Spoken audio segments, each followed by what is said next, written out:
a lovely day!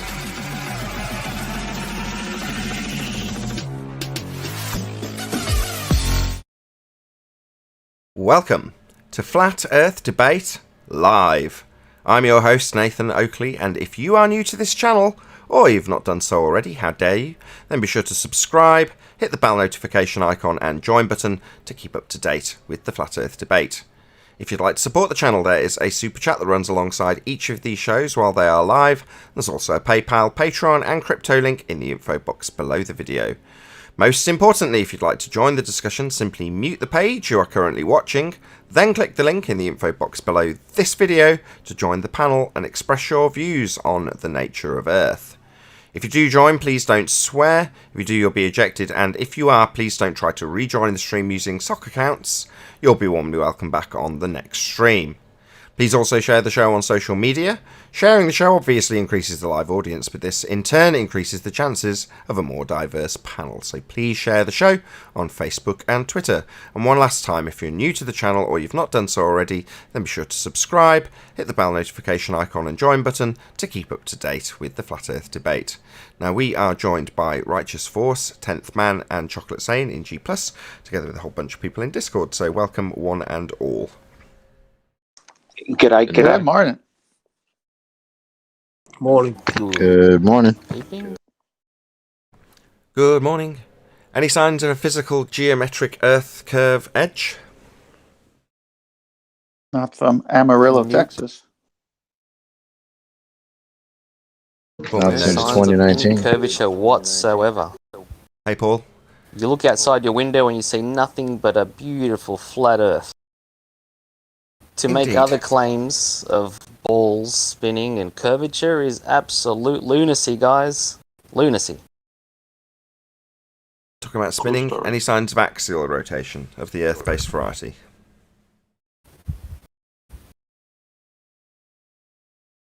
No. Earth is obviously observably flat and motionless. That's right. No straggly Coriolis claims coming our way? No? Nobody? Kojo, you there?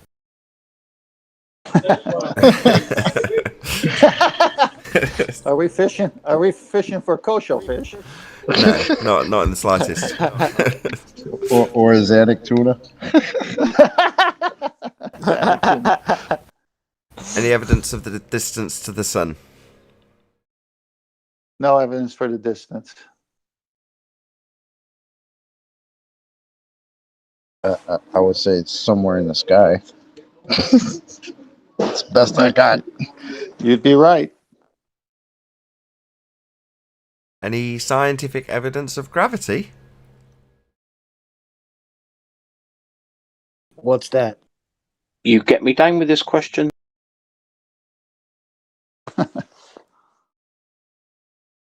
Anybody? Anybody at all? Going on. Well, they can make. They can't force us to answer it. They can't force us to. They can think if they can force us to, though. I want to know what it is. Me too. Moving on. Any single That's viable why- hypothesis from any of the fields of astronomy, cosmology, or astrophysics? Hang on, Nathan. Chocolate wanted to add something to the last question. Go on, Chocolate. No, I'm sorry. I was just gonna say, isn't that why it's a weird question when we're asking scientific evidence for it? Because wouldn't that be a what is question? But then they assert to us that there's scientific evidence for this crap. But it's not a cause and effect relationship. It's just what is gravity? But they'll often assert it as a causal relationship for something. Cause of gas pressure without a container, gravity. But then they But need. without knowing what it is. Yeah, well, that's a minor detail to them. Oh, okay.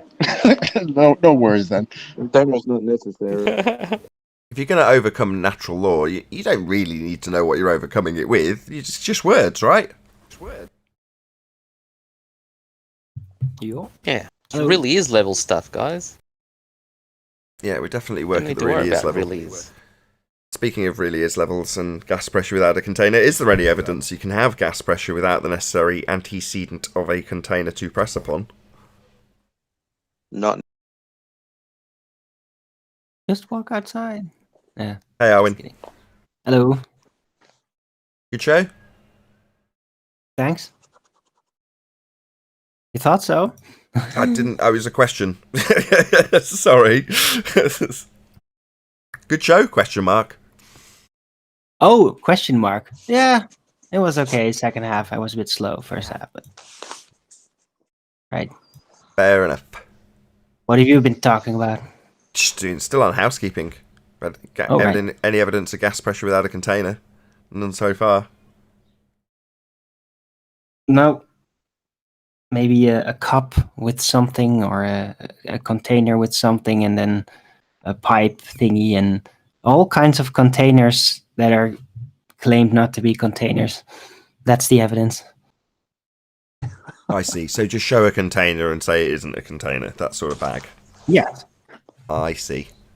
No. That, but you're talking about the gradient. We could talk about gradients. Gradient. Delta X. It seems to be good enough for some people in order to reference videos that do that in their argumentation. Yeah, but without the container, there can be no pressure. Right. It's pressing on So there is something, no that's for evidence, sure. but you can think that there is, even though it makes no sense. Right on. What did you say, Neil?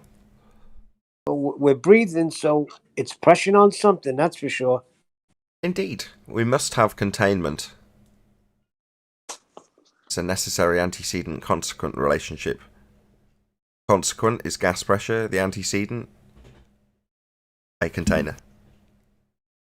Moving on. Hang on, before you move on, Nathan. I see a similarity somewhat in, and that may not be the right word, but the gravity and the gas pressure. They come up with gravity because they got to have some invisible force. That's not a force to keep all the water from spinning off from a globe that's supposedly spinning. So they make up this thing called gravity. On the other side, we have air pressure, which can't happen without containment. But we look up in the sky, we don't see the container. But we definitely know you can't have air pressure without containment. So when you look at our argument, we're staying within the realms of science and saying the only way you can have pressure is by containment. It's the antecedent. They don't have an antecedent for theirs. They just made theirs up. And the worst part is they'll say, "Oh, I don't see a container. You guys haven't shown us the container." But yet you believe in a force that your own narrative tells you is not a force, but you can think of it like a force that you have no actual evidence for, and that can be disproven with a simple thing like a helium balloon. But yet, apparently, you think that thing that allows the helium balloon to go up is keeping all the atmosphere here in a pressurized system around a ball in a vacuum. Way to go. Next to 10 to the minus 17 torr space. Right next to it. Yeah. Ridiculous, man. We didn't actually cover any single viable hypothesis from any of the fields of astronomy, cosmology, or astrophysics. That's because there isn't one. Not a viable one, anyway. Unless sitting down at a computer at lunchtime and looking at images counts as. Well, they do seem to be working on a whole range of new, incredibly told just so stories with CGI support. Hooray! I'm still getting regular advertisements on YouTube for just that on my own show. Like when I watch my own show back. Not So supposed they to are Advertisements for pumping what? up a lot. Well, it's not it's not science. It's just a storytelling tradition. Like they're building better stories, heliocentric universe stories. So they're building, but it's just a storytelling tradition at this point. That's why we're here, and we ask questions like, any scientific evidence? Yep. That Pretty depends on sure what you the think stories are science getting is. better. Think it's just a method of establishing the cause of natural phenomena. An I know empirical that, method. and you know that, but they don't know that. But we ask for scientific evidence because they claim scientific evidence. Exactly. So we're very specific. Any evidence of the R value? Earth radius? Black Swan. Yep. I'd have to recalibrate it, and with that, The warp black the swan is an entire evidence universe. of the R value. It's a destruction of the R value.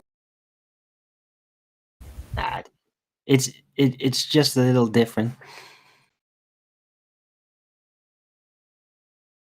What about molten iron core at the centre of a presupposed spherical Earth then? Any evidence of that? Save the best till last. This one always gets a lot of discussion.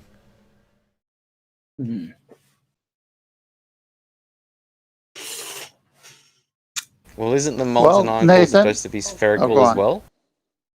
How would I know what the molten iron core at the centre of the presupposed spherical Earth is? They've depicted it.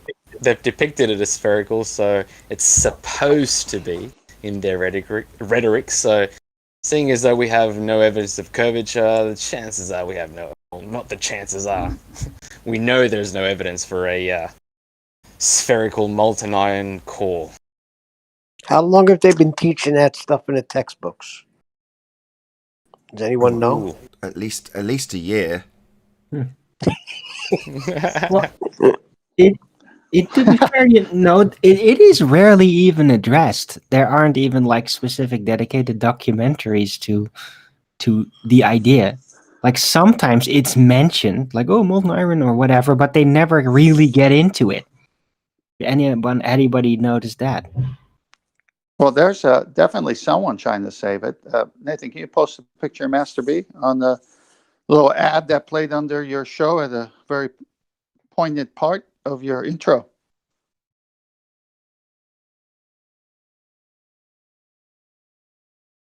Yeah.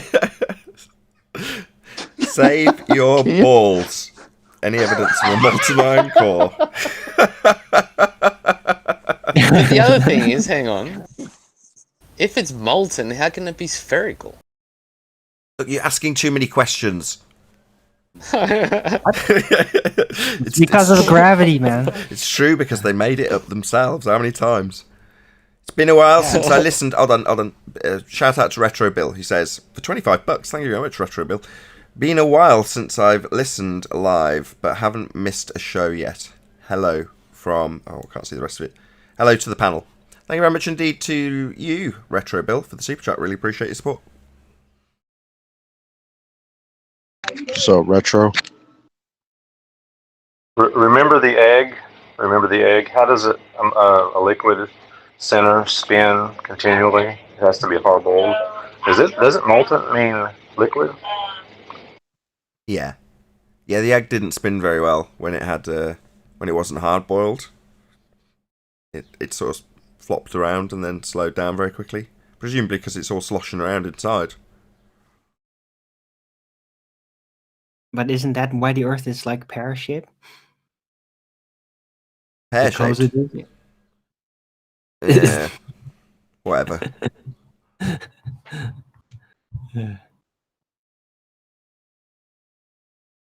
So that concludes the housekeeping then, if there's no evidence of the molten iron core.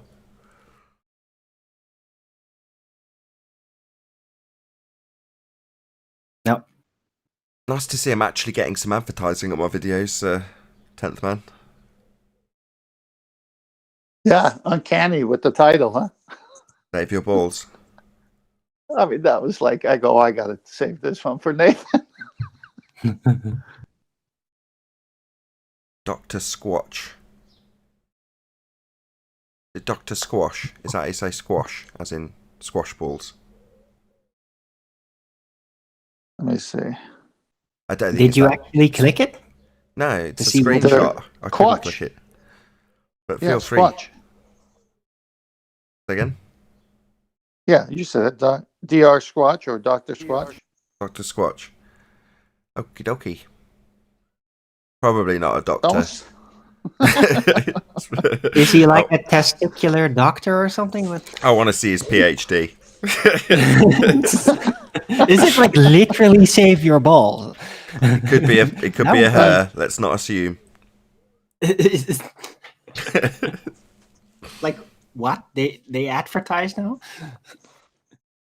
It's you could never make this up in your lifetime, and then you see it, and you say, "All right, I got to take a pic of this. This is not normal." So have we got any newbies in the Discord server? Hello to Discord, by the way. Obviously, we've got a few regulars in there anyway. Yeah, no newbies here. Oh.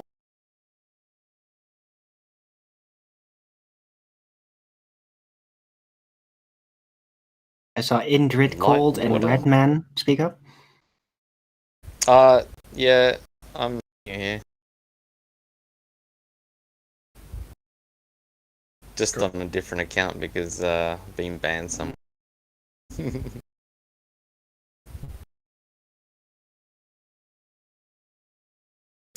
Despite everything, hello, how you doing? I'm very well, thank you. How are you guys?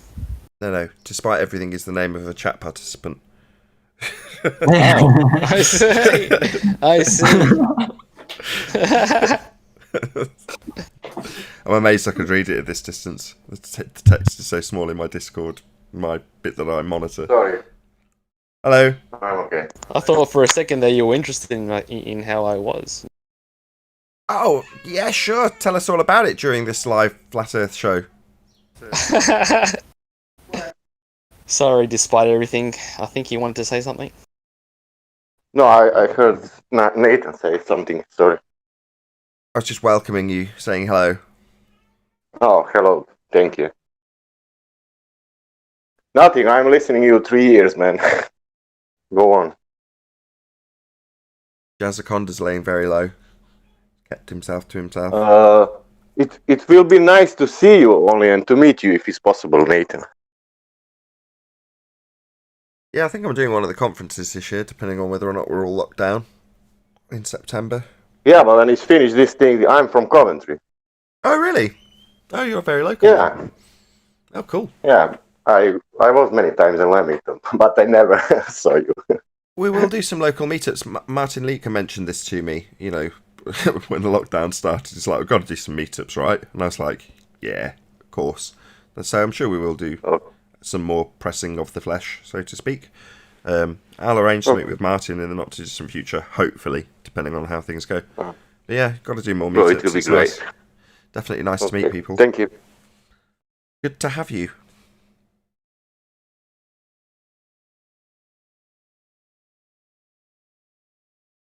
What else we got?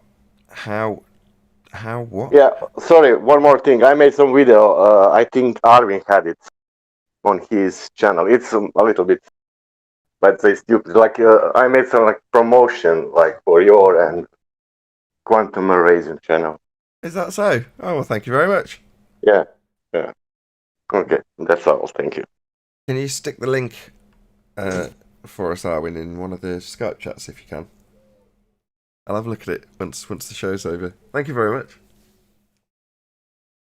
I get all sorts of people making me stuff all the time, just sending me various memes. All of the memes that flash up on the new backgrounds are all just chat participants that have randomly emailed me. Here you go, here's a meme with you holding a sword and a black swan. Thank you very much. Cool. Do you get the similar stuff sent to you, Arwin? Nah. Yeah, sometimes I do get some. I got like, what's it? Bill G, was it? Made like a, he's a welder and he made like an early bird welded plate. one time.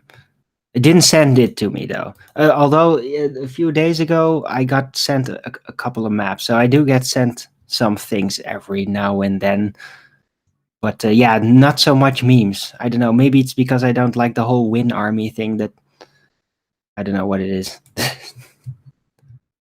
So for the audience's benefit, there's a, as Arwen puts it, a win army, which is like Aristarch win, or Rage win, or Sip win, all these different play on Arwen's name as chat participants. And I find it very endearing, actually. I think it's... I don't think they're... Even though they might be trolling you to a certain degree, I think it's actually very endearing, Arwen. Okay. Well, I feel they're a corrupting influence, but I don't know. People seem to like them, I guess. It's just... They're If only harmless. they knew seem it was harmless to pronounced me. differently, right? Say again? I said, if only they knew it was pronounced differently, none of their little names would make any sense. Ay. Harvine. Ay. Harvine. Almost. Not bad. Nevertheless, the Win Army makes no sense when you know the actual pronunciation of his name. You're right.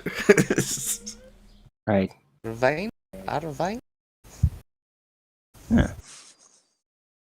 Yeah, but please don't go and pronounce it that way. It's just weird. Just call me Arwen. Alright. It'd be a vain We effort. tried.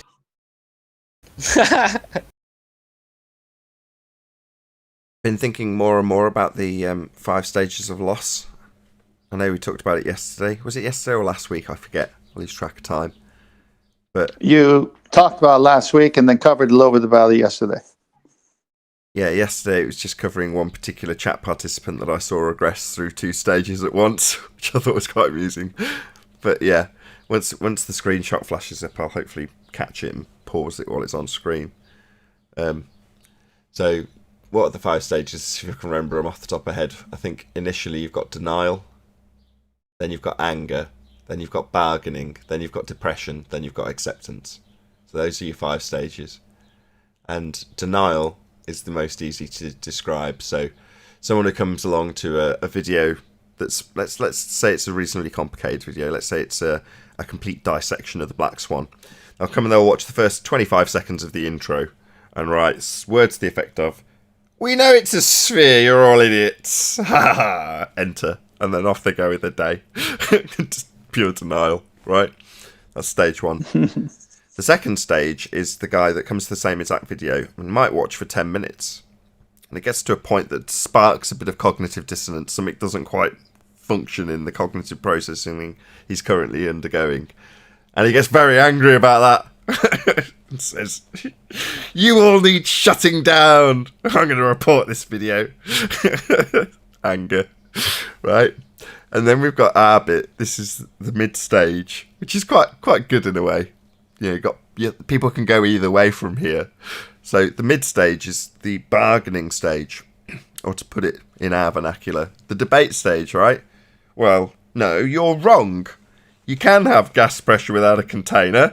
Check out my pipe. So the bargaining stage has some amusing byproducts, right? Because people caught in cognitive dissonance in the enlightenment stage, or partially way through the enlightenment stage, that their religion's a complete farce, you're going to come out with some complete corkers, right? Like, yeah, you can have gas pressure without a container. Check out my pipe with it pressing on the walls of this pipe. That's not a container. Little nuggets like that. Right, after bargaining, you've then got depression. Now, this is why it's so difficult to move past debate and move to the next stage in the 5 stages of loss on your journey of appreciation that you've been lied to about the nature of the world you live in. Occasionally we'll see it. I use this all the time because it's the best possible reference so far. Haunted house. If I'm watching this on the re-up with you and I'm in the chat, I will post a link to this video. I've posted it many times before, but conspiracy cats, who I quote all the time, quote, conspiracy cats, 2019, "Without the container there can be no pressure," end quote. Wonderful, wonderful quote from someone on the Globe side of this argument. But in a kind of almost third-person kind of way, described how others might feel about realising that they've been lied to. That's how Conspiracy Cats tackled him airing his grievances and depression to Haunted House over the course of about 2.5 hours. It was brilliant. Anyway, obviously, you can move forward in these 5 stages. You can move back in these 5 stages. But at certain stages, a lot of the people who we're dealing with will reach the depression stage. Now, in many ways, that's not to be laughed at, because when they do reach the depression stage, that's not good. But on the other hand, we're generally dealing with the bargaining stage, so who cares? But you get to see it now and again. Obviously, I don't need to go into great detail about acceptance, right? Do I need to detail what acceptance means and what it entails in terms of your realisation that you're not on a flying, spinning space monkey ball in a sky vacuum? Do I need to explain what acceptance means in that regard? Anybody? Is that fairly self-explanatory? I think it's redundant since all of us accepted it, and that's why we're on the show. Yeah, but we've almost regressed in a way because we're here debating it. Now, while there's absolutely no uncertain terms for me about the nature of our reality, it's absolutely not a flying, spinning space monkey ball in a vacuum. It's just not. So it's not like I need to bargain about it because I think I'm going to be convinced again that it is a ball. I think it's a worthy topic of discussion to enlighten more people. In other words, there's going to be people on that path that have reached the bargaining stage and they want to bargain. So you're the same as, it's probably why you're so addicted to this 10th man, because you and I are both in sales for a lot of our careers, and that is essentially bargaining, isn't it? Give a little bit here, take a little there. You know what I mean? Well, that's bargaining, isn't it? Well, arguing about this subject, you you are in a kind of negotiation with somebody who's in a state of cognitive dissonance, and it's figuring out how to negotiate with somebody who's a fundamentalist and also stuck in cognitive dissonance. So we're in quite a unique position to actually discuss this subject, because it does. I feel that the debate does enlighten people more if they can see their potential journey being played out by someone else who's already gone and done research, and then watch it get very quickly smashed by us. I think that is a useful tool. I mean, don't get me wrong, I don't get masses of people telling me how they've been converted to my way of thinking, and I don't expect them to, but by the same token, I can only assume that as a teaching tool, the repetition that the debate offers, and the back and forth between a party that's obviously not in favour of our position in terms of the nature of reality and our declarations about the obvious and observable flat nature of our non-spinning world, I think that is going to educate people in a more efficient way. Maybe I'm wrong. Maybe I'm just rose-tinted glasses for the debate. Can I comment on your sales topic? Yeah. In sales, the bad salespeople are the ones trying to sell whatever product they have to everybody. And that's what gives sales a bad name, because they go to someone who doesn't want it, doesn't need it, doesn't even want to even talk to you, and they start pushing. That's not sales. That's a pushy guy who's just thinking commissions. True sales, which I love, is the art of people skill, is to identify the right audience that wants your product, then have a conversation back and forth to see if this model or this higher model that does a little bit more is the right one for them. Because they already show interest, they already want it, they're searching for it. They just need to find the right salesman who can answer their questions and have the product that's made well and last and meet their needs. So the impression that people have about sales is mostly, you walk into a mall and a guy comes at you, or you go to a car dealership and the guy's, beelining it to you.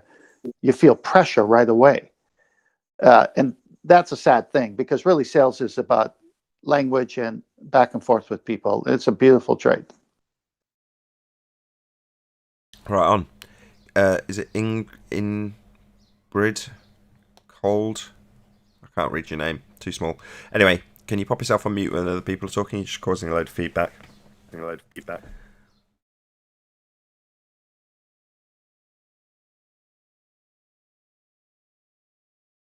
Sorry, 10th. Totally distracted. Oh, it's all right. Point. No, Yes, I indeed. remember a story. I think I shared it once. I'm not certain of it, where I met a guy who thought he needed one of my products, and he was a millionaire, and went to his house, and he had a picture of his 65-foot yacht, and he was and I'm into boats, so I immediately saw the picture, and I forget selling anything. I just want to talk to this guy about boats. So we talked about boats for about 30 minutes. And then obviously he loved that I had similar interests, and he was ready to buy. And I said, well, tell me why you want it. And he was telling me the reasons he wants it. And I said, no, you don't need it. He says, wait a minute. You come here, you're on commission, and you're telling me I don't need your product. You're going to walk out without making money. I go, that's right. He goes, I've never met anyone like you.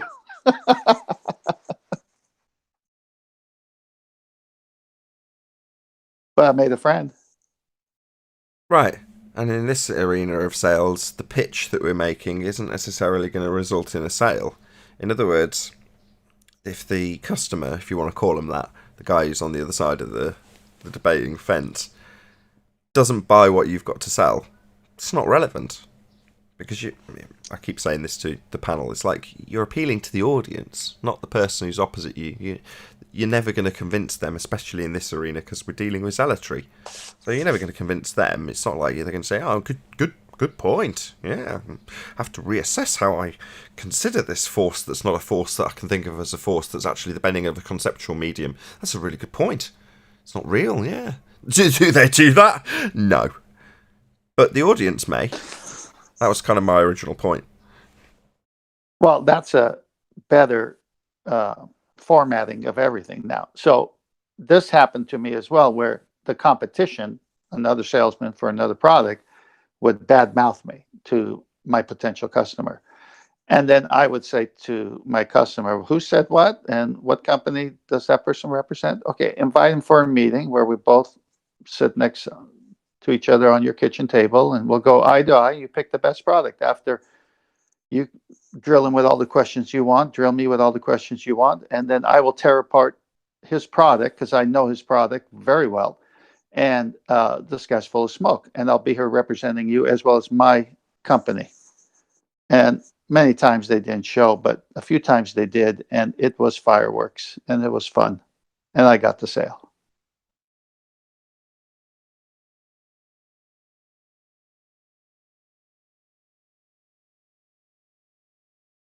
So that's the ballers and the trolls who call in with a product that they can't defend. And the audience is listening to us defend our product, and they get to choose which one they want. Indeed. And it's free. They don't have to choose our product, though. The product is already outside. They're already living on the product. Yeah, like you just go outside. Hey, look, product. There it is. It's everywhere. Yeah, it's a weird the one, other isn't it? guy's product that you have to look for. That's on back order, I guess, because we can't find it. No, you can get it on No Atmo Day only. Well, no, that's the weird one, isn't it, Chocolate? Let me ask Tenth Man a question. Hang on a second, if you don't care. Tenth Man, if you walked into your customer and said, you just don't understand what's going on, you're an idiot, you're just stupid, would you make any sales? No. So the ballers are pretty bad salesmen at this point, right? Not necessarily. Let's say there's a general prejudice against Jehovah's Witnesses, that they're irritating people who come to your door and try and take up your time on a regular basis.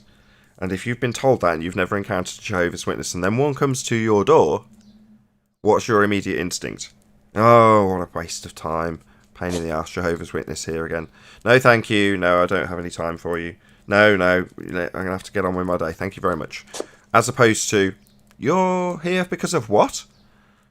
If you'd never had any influence. But unfortunately, the general masses are brainwashed into a belief that we are completely retarded, haven't got a clue what we're talking about, and don't understand science. Science denying zealots.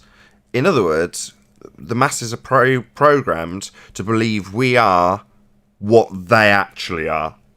It's an amazing feat to have achieved a position where you essentially program your masses, your sheeple, into believing that your friend, in this case us, somebody who's just telling them the truth, is not only your enemy, but is guilty of every single guilty thing that you are actually unintentionally or unconsciously doing. So all the crimes that all of the people who come here and challenge us are guilty of, I say crimes loosely, they project onto us directly, and they've been programmed to do so, and they're completely unaware that they're projecting the very thing that they're guilty of onto us. So being a science denier, no, you're a science denier, you haven't got a clue what science is, but you'll tell me that you've got science when you produce a model, because you don't know what it is, and pseudoscience that you've actually got is absolutely not science. But you'll claim I'm a science denier just because I'm a flat earther. So that's how it works. And that magic trick seems to go much, much further than that. We've talked about this on many occasions. When you've got things like the edge, we're challenged to produce an edge. Or what do you know, we're debunking the edge of the sphere with the black swan and its geometric-based horizon. So your R value gives you a physical geometric sphere edge for a horizon that you don't see according to the current nonsense that we get from people. Hey, Quantum Racer, good to see you. Morning. Morning. Morning. Well, that edge is something that we're asked for, even though it's a very weak part of their argument. So why would it be the case that we're challenged to produce an edge to our model that we don't necessarily have in the first instance? Well, because their edge is woefully lacking. Their edge is their R-based, R-value-based geometric sphere edge horizon. And they haven't got one. So they ask us where ours is. Yeah, it's pretty hilarious, isn't it? Now that you say about the edge, when I quote Rumpus at the pre-show on May 15, 2020 show, Big Guns, the globe is debunked. He says, it's not a visual one, but it is visible. Yeah, same goes for a multitude of other things. The dome. Why would it be that we're predictively programmed with these concepts and ideas of a dome? Well, so that people can highlight them when they come to flat Earth and say, look, dome, hidden in plain sight. It's like, okay, well, dome's got connotations in terms of its description and what it is or what it might be made out of, none of which we know. However, a very weak part of the globe argument is that they've got a sky vacuum rather than a roof. So what, we get challenged to prove what the roof is when we've got no way of knowing? So where's your roof? Where's your dome? Prove the dome. No, you've got a very weak part of your argument. You've got a sky vacuum for a roof. And you can't have it. It violates natural law. So, yeah, that's why we get challenged to produce a roof, or proof of a roof.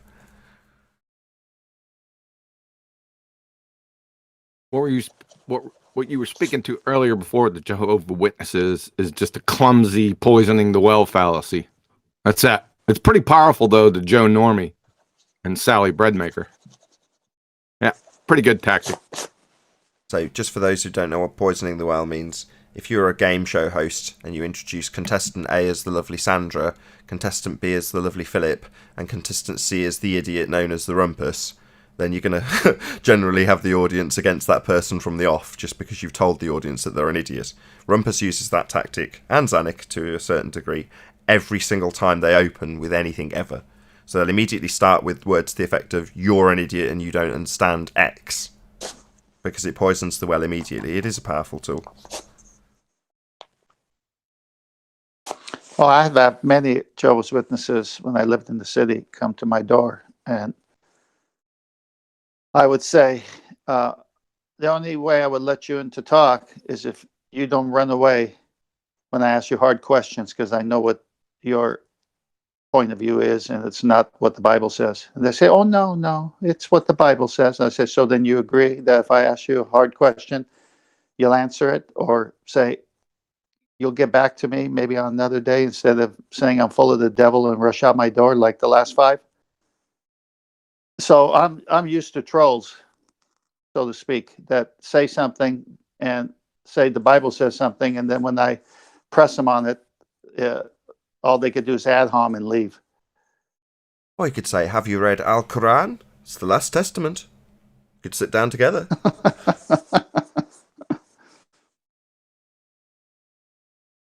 The poisoning the well fallacy with the Joe Normies and stuff, man. It's easy to do. It's better to do when it's more powerful If you start charging others with what you do is from the incoherent Hillary Clinton Academy, right? You charge others with what you do, and you put that power of suggestion into Joe Normie and Sally Breadmaker's mind with the poisoning the well, and any flat earther that they meet is immediately dismissed by the majority of people. For example, you could say something like, Trump's a disgusting human being. He's hidden hundreds of thousands of emails. Exactly.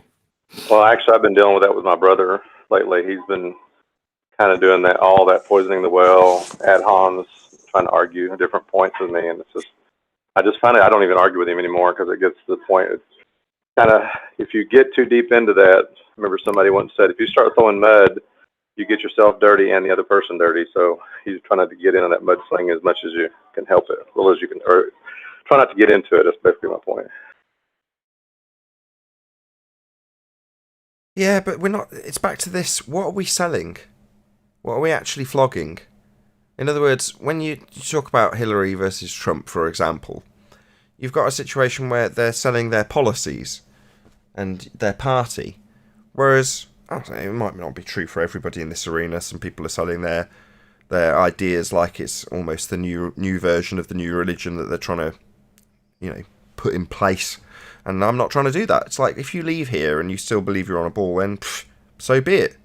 You don't have to buy what I'm selling. That's there is no shopping cart at the end of this particular journey here. That's what I said before. Like, what's our product? Our product is go outside. Right. Our product is to experience the world for how it presents itself to you. Like, our product is trust your senses. You see curvature? Do you see anything that resembles some type of curve, some type of ball? No. Do you feel movement? Has any movement been measured? No. That's what we're selling. We're not selling shit. Like, it's just wake up to what the world is. Instead of pretending in some cartoon ball that you don't live on, that when you want to argue about, you have to argue how it's actually a flat, stationary Earth, but with the image of a ball attached to it. It's ridiculous. Hey, Chris. Product is truth. Hold on one second. Hey, Chris.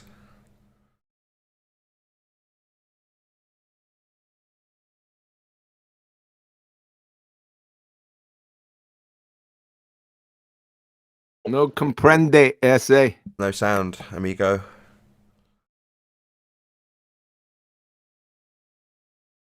One second.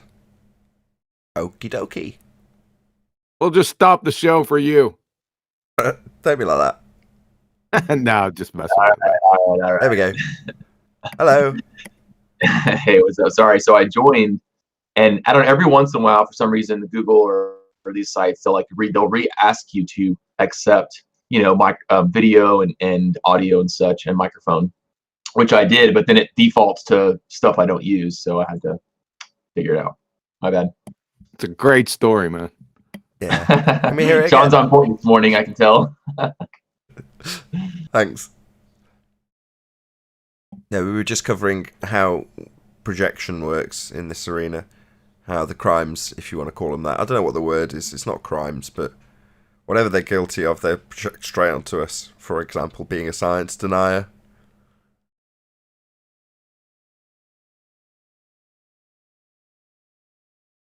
Yeah, our product is truth and it sells itself. It's got to beat down the ignorant mongs that are trying to hide it. Charles Flat Earth Math, you're one of those ignorant mongs.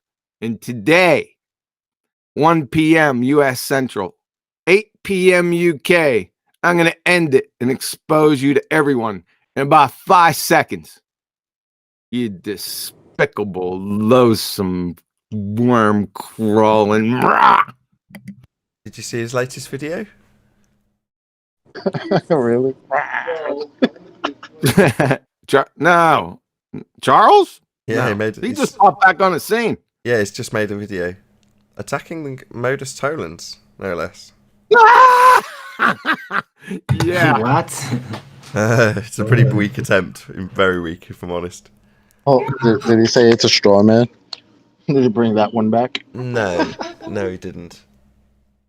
He just goes through what modus tollens is, gives a weak-ass comparison for no real reason, then goes on to say that the horizon's refracted, then moves on to asking a few questions of why the flat Earth does or doesn't do something. That bit I didn't really pay a great deal of attention to, but I did pay attention What to... an idiot. Go on. Did you latch on to the challenges he laid down? I certainly didn't. I was only paying attention to what how he rebutted, if he rebutted the Black Swan, which he did not.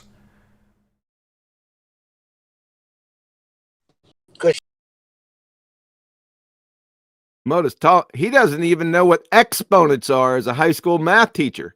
I think you better go back there and take care of that business first. You friggin' clown. Wait till you hear this, man. Did I say it was on the Quantum Eraser channel at 1 p.m. U.S. Central and 7 p.m. UK? Charles Flat Earth Math, the double-blind chemist? You can't miss this one, folks. Be Here or Be Sphere, Quantum Eraser YouTube channel. I'll read out my comment that I left on Charles's latest video. Hi, Charles. Why are you talking about compression, perspective, and atmospheric refraction when your globe maths uses terrestrial refraction, 7/6R in standard form, a begging the question fallacy that assumes not only R, but 7/6R. Perspective and actual atmospheric effects are not included in your now debunked globe maths. You also discussed the distance to the geometric horizon and mentioned refraction of the horizon. Your model requires a tangent straight line to an R-based geometric sphere edge horizon. We only have one horizon, Charlie. The horizon in your globe model was geometric, based on the same R used in your terrestrial refraction, before it was debunked by the Black Swan. You no longer have a physical geometric sphere edge for a horizon, Charles, as required by your geometric globe Earth model. Nice try. Refraction won't cut it when you assume geometry. The line to that tangent point better not be bent, open brackets, refracted, close brackets, or you aren't doing geometry. See you around, Charlie. You offered nothing. Sorry, Charlie. Tricks are for kids. And see, this is going to get kicked up a level. The reason why is you're teaching our kids. That's why it's going to get kicked up. You're not the regular rank and file retard. Right? I completely We're going to kick agree. this up a notch, son. I absolutely agree. There's a certain level of disdain I hold for people like Conspiracy Cats and Charles Flat Earth Math because they are teachers.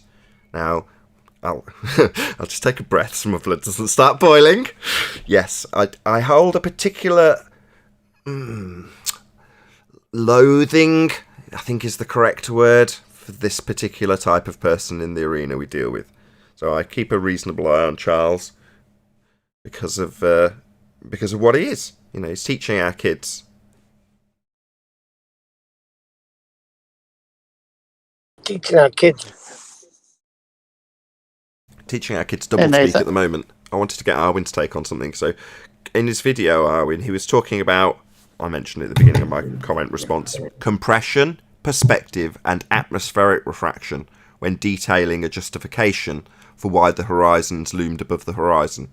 Now, all of these effects, Chocolate, feel free to pipe up as well, are essentially all of the things we've been arguing about for the last 3 straight years. Yeah. Right. That's a little funny because I didn't hear Earth curvature in any of those 3 things you just mentioned. But that's the only thing that they used to assert that was causing things to disappear bottom up. Now all of a sudden they've adapted.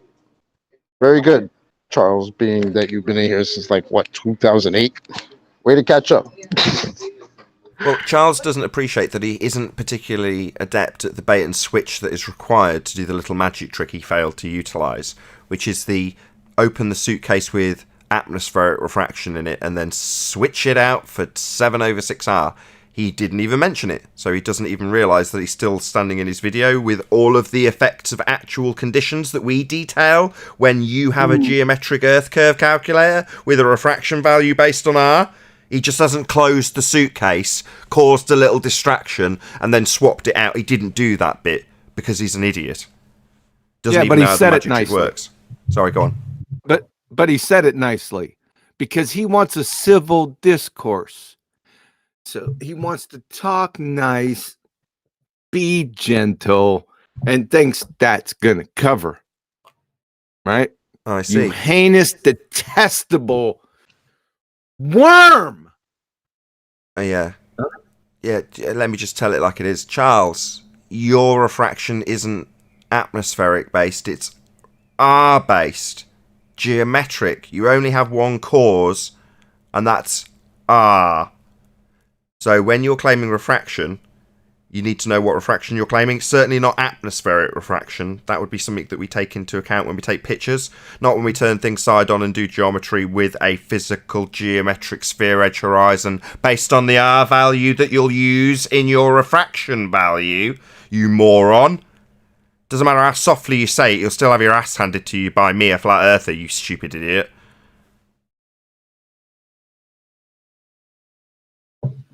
John. Hey, I got a Nathan, question I've for got John.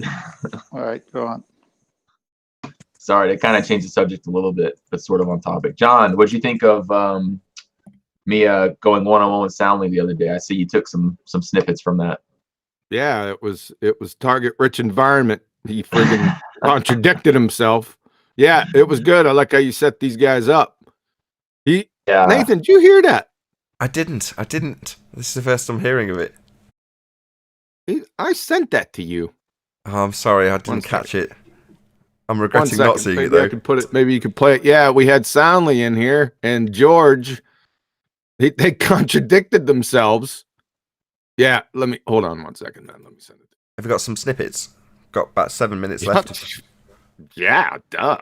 Excellent. Oh, Chris, ace.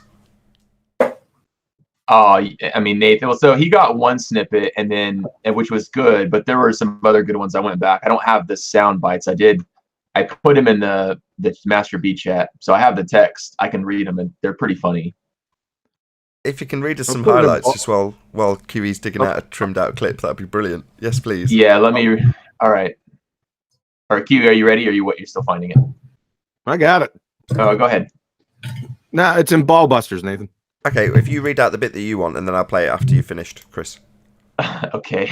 All right. So this was on Jose JG's show a couple of days ago, and they had like a lot of big time ballers on. Walter Bislin was on, Jesse Kozlowski, Soundly, Tim Osmond, etc.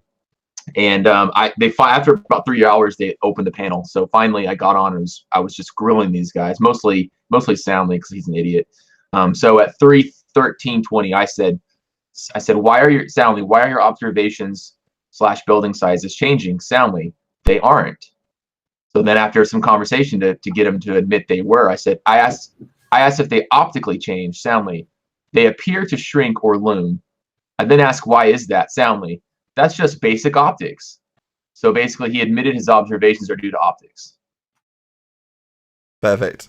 I like how they're starting to argue our points. You know, previous years it's been, you idiots, what the hell do we need to take into account optics for when we're dealing with geometry?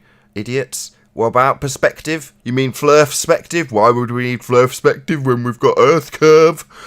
Now it's simple optics. What, like we argue? Yeah, we know. All right, one more and then you can play. That's all I got. So 3 hours, 17 minutes, 20 seconds.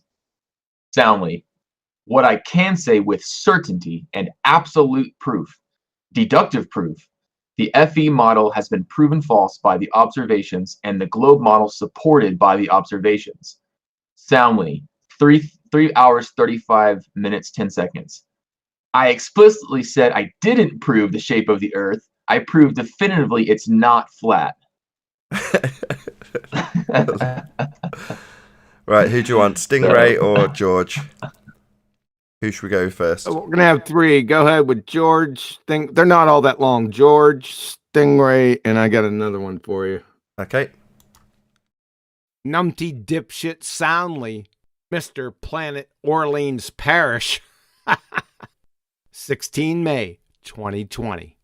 Wait, what's the globe Earth formula then? Maybe I got it wrong. I thought it was 8 inches per mile squared. Well, I have a video on that if you want to go watch it. 8 inches per mile squared is an estimation. That's not the actual curve of the Earth. No.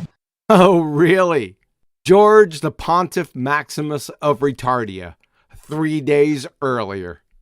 There's a common misconception, Tim and Professor Bell, regarding this 8 inches per mile squared. If you take the chord distance between the two endpoints, it's exact, no approximation. Absolutely priceless. Soundly, it's an estimation. It's not the actual curve of the Earth. Then we have George the Pontiff Maximus of Retardia. It's exact, no approximations. This is the quintessential example of Baltar doublespeak. With an added bonus, George the Pontiff Maximus of Retardia is in the very same conversation at the same time and doesn't correct soundly, waffles on about some other nonsensical bullshit. Boy, that's real. So you're saying you created a model based on not actual reality and you got it to work? No, I created an estimation. So why are we using estimates to prove the shape of the Earth? Chris, because you can't understand. You can't understand the elliptoid. That's why. You need to understand, Chris, that when you intersect a sphere with an infinite plane, you get a circle. Hey, George, you have the intellectual integrity of a spry Benedict Arnold. And soundly, numpty dipshit. What in the great googly moogly is an elliptoid? You can't make this shit up, folks. Busted again. Play it again, Sam. Wait, what's the globe Earth formula then? Maybe I got it wrong. I thought it was 8 inches per mile squared. Well, I have a video on that if you want to go watch it. 8 inches per mile squared is an estimation. That's not the actual curve of the Earth. No. Oh, really? George the Pontiff Maximus of Retardia, 3 days earlier. There's a common misconception, Tim and Professor Bell, regarding this 8 inches per mile squared. If you take the chord distance between the two endpoints, it's exact, no approximation. And with that, I'm going to say, first and foremost, a huge, massive, enormous thank you to both Discord and G+ panels for making today's live show possible. Stay tuned if you're watching on the Nathan Oakley Pro stream, as we're going to go through a few more clips in the after show that comes to follow. Massive thank you to all of you who smashed the super chat, liked, commented, shared, subscribed, and all that good stuff. Once again, stay tuned if you're watching on the Pro stream. I've been Nathan Oakley, and I'll see you all in the next video.